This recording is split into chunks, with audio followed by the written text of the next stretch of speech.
Olá, meus amigos, estamos de volta com a nossa leitura em formato de aula para vocês do livro dos Espíritos, um livro escrito por Allan Kardec pelos Espíritos. Nós estamos no capítulo 7, que fala sobre a volta do espírito à vida corporal, então é o capítulo dessa volta. A gente já falou sobre o prelúdio da volta, sobre a união da alma e do corpo, sobre as faculdades morais e intelectuais do homem, e hoje nós vamos falar sobre a influência do organismo. Então, aqui seria em que influencia, né, no organismo físico, essa volta do espírito à vida corporal, essa encarnação, né? Então, vamos ver. Bom, aqui a gente está nas faculdades morais, intelectuais, aqui a influência do organismo. Eu vou aumentar aqui pra gente. Espero que vocês consigam ler bem. Aqui tá muito grande. Bom, a pergunta de Kardec foi a seguinte: unindo-se ao corpo, o espírito se identifica com a matéria? Então, o espírito vai se identificar com a matéria quando ele reencarnar, né? E aí, os espíritos dizem: a matéria é apenas o envoltório do espírito, como o vestuário o é do corpo. Então, assim como a nossa roupa é o envoltório do nosso corpo, o corpo é o envoltório do espírito. Unindo-se a este, né, quando o espírito se une ao corpo, o espírito conserva os atributos, as características da natureza espiritual. Então, o espírito não se identifica com a matéria, né, porque a matéria é apenas aquilo que cobre o espírito. Pergunta 368. Após sua união com o corpo, o espírito exerce com liberdade plena, com liberdade total, suas faculdades, as suas capacidades? E aí os espíritos respondem: o exercício das faculdades depende dos órgãos que lhes servem de instrumento. A grosseria da matéria as enfraquece. Então, as características do espírito são enfraquecidas por causa dessa união com o corpo, porque é através do corpo que o espírito vai se expressar, né? É a mesma coisa a gente perguntar assim, quando a gente fala pelo celular, né? A pessoa que escuta o que a gente vai falar, ela consegue enxergar completamente a gente?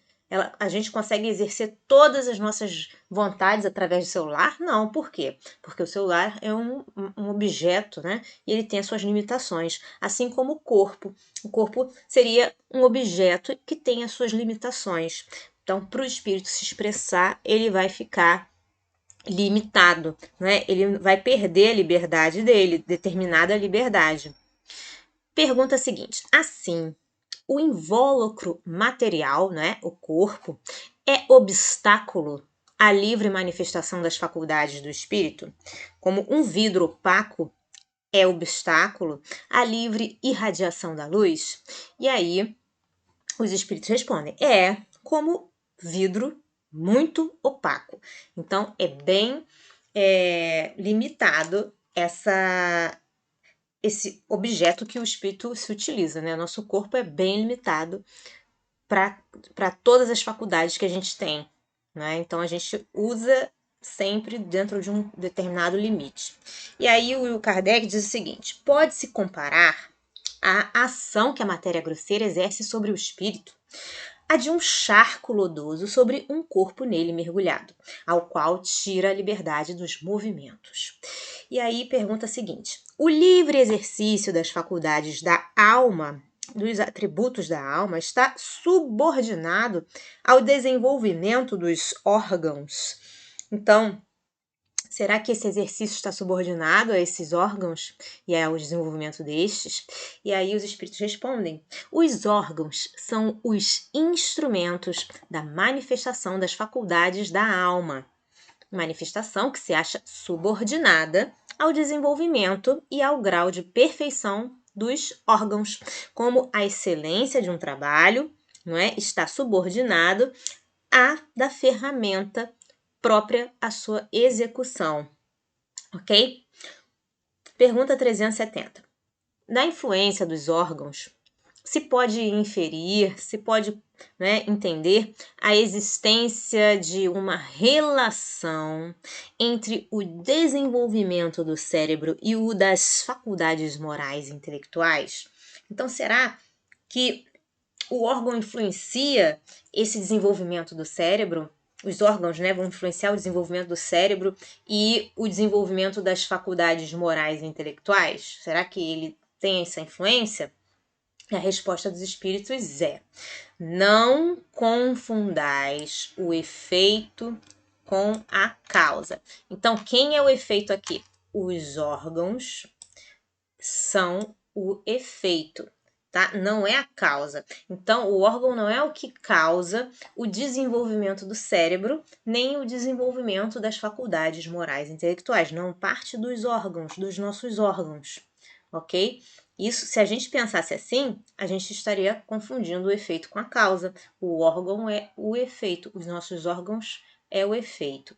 O espírito dispõe sempre das faculdades que lhe são próprias. Ora, não são os órgãos que dão as faculdades, e sim as faculdades que impulsionam o desenvolvimento dos órgãos. Então, são as faculdades que o espírito se dispõe, né, que fazem com que os órgãos se desenvolvam. Pergunta seguinte: dever-se-á deduzir daí que a diversidade das aptidões entre os homens origina-se unicamente, apenas e unicamente, do estado do espírito? Então, será que essas aptidões que nós temos são derivadas, vêm desse estado do nosso espírito?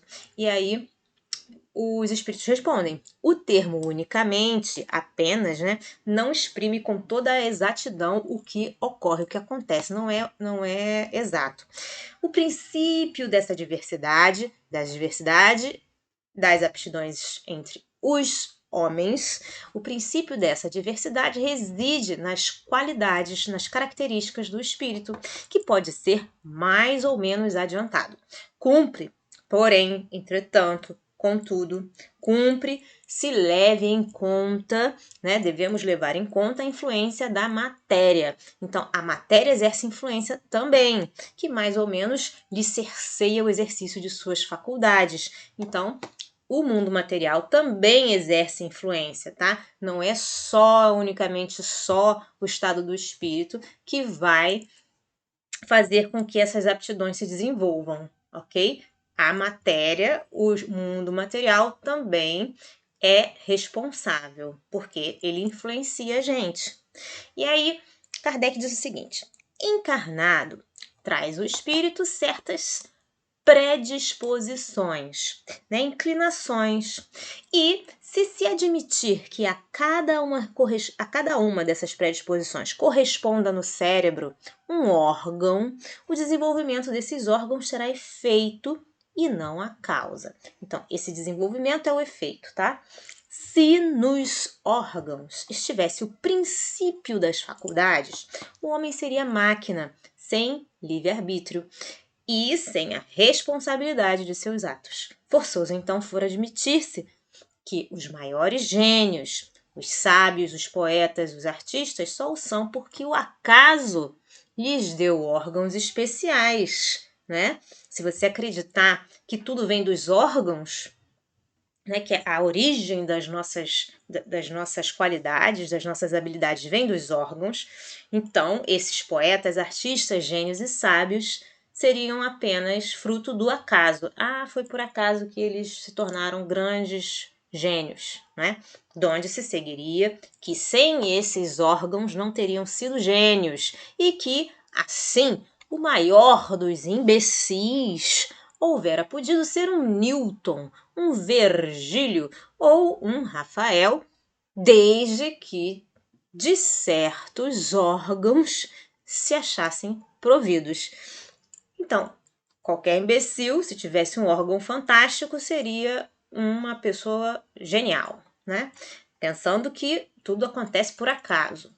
Ainda mais absurda se mostra a semelhante hipótese se aplicarmos as qualidades morais. Efetivamente, segundo esse sistema do acaso, um Vicente de Paulo, né, se a natureza o dotara de tal ou tal órgão, teria podido ser um celerado, e o maior dos celerados não precisaria senão de um certo órgão para ser um Vicente de Paulo.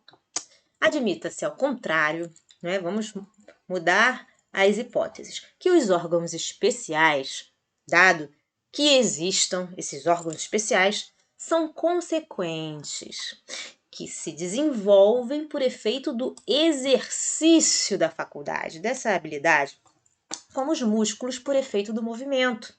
Nenhuma conclusão irracional se chegará. Então, se a gente admitir que esses órgãos especiais existem porque a gente treinou esses órgãos, aí seria realmente correto e lógico, uma coisa lógica, uma coisa racional, pensar nisso, que são a consequência, né? E não a causa. Eles são o efeito e não a causa. Sirvamo-nos de uma comparação, né? Vamos fazer um exemplo trivial, a força de ser verdadeira. Por alguns sinais fisionômicos, se reconhece que um homem tem o vício da embriaguez. Por exemplo, serão esses sinais que fazem dele um ébrio? Ou será a ebriedade que nele imprime esses sinais? Pode dizer-se que os órgãos recebem o cunho das faculdades. Então, esse homem, esses sinais, não fazem dele uma pessoa embriagada, não é? Uma pessoa bêbada. Não é o sinal que faz ele um bêbado, não é? É o fato dele ser bêbado que causa nele esses sinais. É o fato dele possuir esse vício, né, da bebedeira que causa nele esses sinais, ok? Então, os órgãos recebem, né, os sinais, porque isso vem de dentro para fora e não de fora para dentro, tá bem? Bom, ficamos por aqui. Se você gostou dessa aula, se você gostou dessa leitura, deixa a sua curtida no nosso vídeo, compartilhe esse conteúdo com seus amigos. Se você não entendeu alguma coisa, tem dúvidas, faça perguntas, porque a sua dúvida pode ser a nossa, pode ser dos nossos amigos. Se você ainda não se inscreveu no nosso canal, se inscreva, clica no sininho para receber as nossas notificações, né, quando a gente colocar conteúdo novo. Eu desejo a vocês um dia maravilhoso, Deus abençoe e até a próxima. Tchau, tchau!